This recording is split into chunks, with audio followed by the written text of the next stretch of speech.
Pour nous permettre de patienter, c'était un autre titre de notre invité Nigamas, ça s'appelle Aduna. Bonjour et bienvenue Nigamas, qu'est-ce qui s'est passé ce matin? Oui, bonjour, désolé encore pour ce petit problème, donc toujours on a les aléas qui font que, voilà. Professionnel entre autres. Tout à fait, tout à fait. Merci de nous rejoindre, alors j'avais à cœur de vous recevoir, vous êtes un artiste compositeur panafricain, rappeur, slammer, mais aussi chanteur, vous annoncez depuis quelques semaines, depuis quelques mois, oui. Un album que vous avez préparé, 3 ans de préparation, L'œil invisible, c'est votre 3e album après les succès de Révélation et de l'enfant du Nil qui étaient l'un et l'autre vos précédents albums. Tout à fait, tout à fait. Alors derrière ce titre, que se cache-t-il derrière ce titre L'œil invisible? Qu'est-ce que ça veut dire? Qu'est-ce que c'est? C'est vrai que en ce moment beaucoup de gens se posent des questions pour savoir pourquoi j'ai choisi ce titre-là. Oui. Alors l'œil invisible, c'est tout simplement l'œil de la complétude, l'œil de la connaissance, et de l'autre côté, on a l'œil du diable. Donc aujourd'hui, nous vivons une époque qui est assez tragique, c'est-à-dire qu'on a le combat entre le bien et le mal. Oui. On a 2 mondes qui ne cessent de se tirailler, c'est-à-dire le monde qui veut une Afrique debout, oui. Une Afrique consciente, un monde où beaucoup de personnes réclament de la dignité humaine, un monde où beaucoup de personnes cherchent l'élévation et la connaissance de soi. Et de l'autre côté, on a un autre monde qui essaye de détruire une civilisation qui est déjà existante.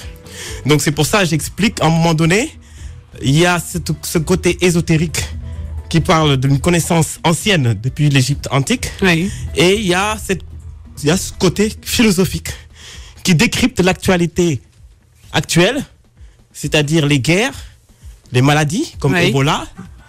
Et tout cela, en fait, est instrumentalisé par une élite politique qui ne veut pas justement qu'on voit cet œil-là, justement parce qu'il est caché, parce qu'il y a quelque chose qui est derrière, qui fait que nous ne pouvons pas accéder à certaines informations qui sont cachées au grand public, certaines instrumentalisations qui sont faites en Afrique, c'est-à-dire des lobbies qui viennent piller nos ressources. Et de l'autre côté, on a toujours certaines personnes qui nous font croire que c'est la malédiction qui est tombée sur le peuple africain. Alors vous vous revendiquez comme un artiste panafricain et engagé. Qu'est-ce que ça veut dire, Nigamas?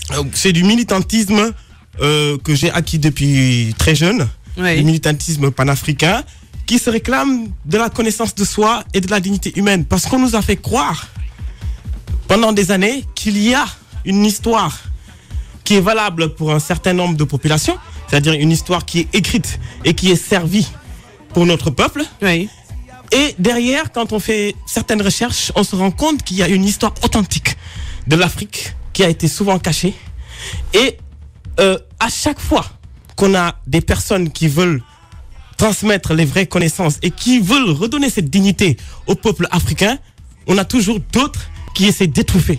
Quand il y a des chefs d'État qui, en Afrique, veulent partager les richesses, parce que nous avons, on le dit souvent, on a beaucoup de pétrole, de gaz, d'uranium, du manganèse, beaucoup de richesses qui nous permettent notre propre élévation.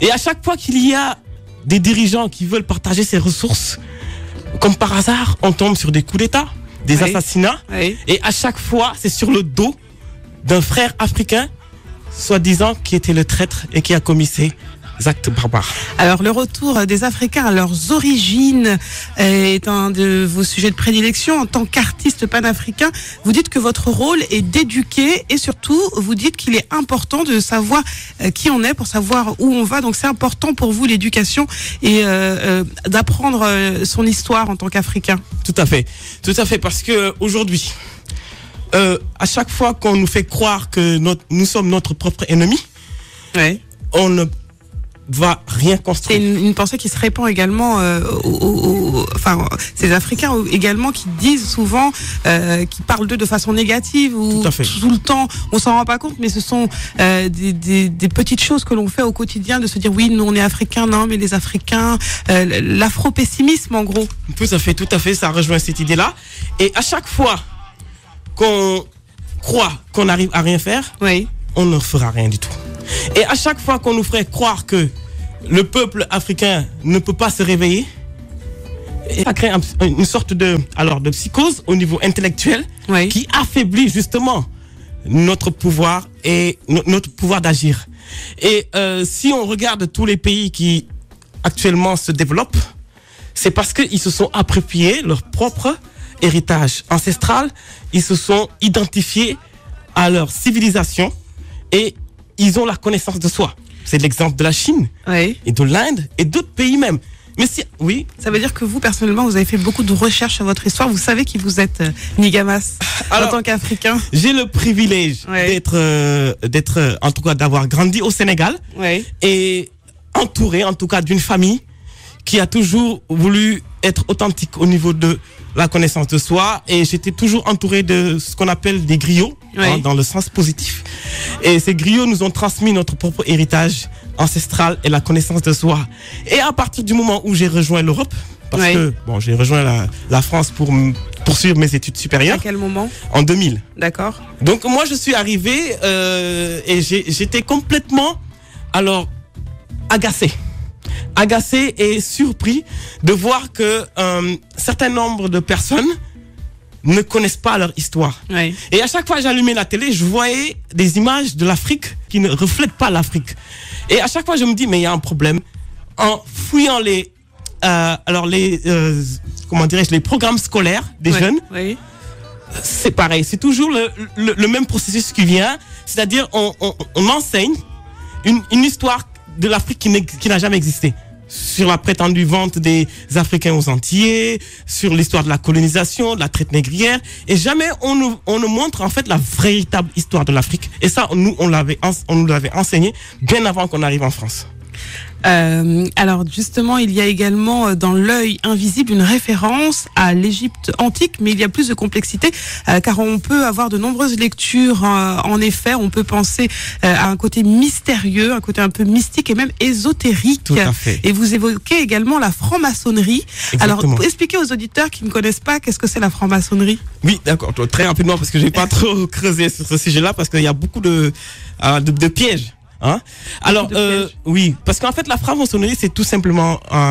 C'est une religion? Non, c'est juste une confrérie de personnes, illuminées d'esprit, qui se sont regroupées pour avoir une connaissance ésotérique, une connaissance de ce qui est caché. Et cette connaissance-là, il s'est avéré qu'ils ont pillé un certain nombre de bibliothèques en Égypte qui parlaient un peu de ça. Mais sauf que eux, ils ont pris cette connaissance et ils l'ont détournée de manière négative, de manière diabolique. Je ne parle pas de tous les francs-maçons, je parle de certains qui en ont fait, en tout cas, une connaissance mystique et qui leur pousse à faire des pratiques qui sont contre, justement, l'humanité actuelle. Alors, on voit sur les réseaux sociaux souvent qu'il y a certains chefs d'État africains qui sont taxés de francs-maçons. Oui, il y en a beaucoup. En tout cas, sur 54 pays, il y en a au moins 45 qui sont en tout cas, impliqués dans ces réseaux-là. Mais le problème, c'est que... ce qui se passe, c'est que l'Afrique, aujourd'hui, a été infiltrée bien avant même, très très longtemps, par ces réseaux-là. Parce que justement, eux, ils ont compris, en mettant en place cette stratégie, ça leur permet d'avoir le contrôle des pensées, le contrôle des personnes et le contrôle des richesses. Voilà. Donc, à partir du moment où certains disent que c'est des réseaux de complotistes, mais en réalité, ce sont des réseaux qui s'organisent pour créer une certaine désorganisation au sein de notre société. Et tout cela, c'est fait dans l'ombre. Et à partir du moment aujourd'hui, on sait exactement d'où est tirée en fait cette connaissance-là, parce que c'est depuis l'Égypte antique, parce que pour avoir accès à certains temples d'Égypte et pour avoir accès à certaines connaissances à l'époque, il faut être un haut initié. avoir une certaine, prédisposition.